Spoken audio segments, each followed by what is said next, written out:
ایران میں مہنگائی اور کرنسی کی تاریخی گراوٹ کے خلاف مظاہرے اور ہڑتالیں تیسرے روز بھی جاری ہیں۔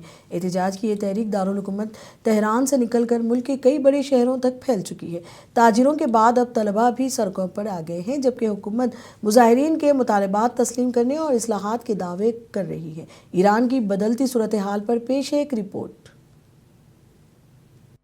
ایران میں مہنگائی اور کرنسی کے قدر میں شدید کمی کے خلاف احتجاج اور مظاہرے اب شدت اختیار کرتے جا رہے ہیں، جو دارالحکومت تہران سے بڑھتے ہوئے ملک کے دیگر شہروں تک پھیل چکے ہیں۔ یہ احتجاج ابتدا میں تاجروں اور دکانداروں نے شروع کیا تھا، تاہم اب کئی جامعات کے طلباء بھی اس تحریک میں شامل ہو گئے ہیں۔ منگل کے روز تہران کی کم از کم 4 یونیورسٹیوں میں سینکڑوں طلباء نے مظاہرے کیے، جبکہ بعض میڈیا رپورٹس میں 7 تعلیمی اداروں میں احتجاج کی اطلاعات دی گئی ہیں۔ اصفہان، یزد، زنجان اور دیگر شہروں میں بھی طلباء نے مہنگائی اور گرتی ہوئی کرنسی کے خلاف مظاہرے کیے۔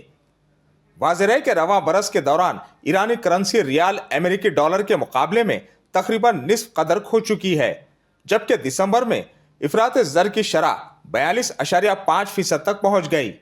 معاشی ماہرین کے مطابق امریکی اور یورپی پابندیاں، جوہری مذاکرات کی ناکامی اور حالیہ علاقائی کشیدگی نے ایرانی معیشت کو مزید دباؤ میں ڈال دیا ہے۔ منگل کے روز ایک امریکی ڈالر کے مقابلے میں ایرانی کرنسی کی قدر تقریباً 14 لاکھ ریال تک جا پہنچی، جو سال کے آغاز میں 8,17,000 ریال تھی۔ دوسری جانب ایرانی صدر مسعود پزشکیان نے تہران میں بڑھتے ہوئے مظاہروں کے بعد اعلان کیا ہے کہ وزیر داخلہ کو مظاہرین کے جائز مطالبات پر مذاکرات کی ہدایت دی گئی ہے۔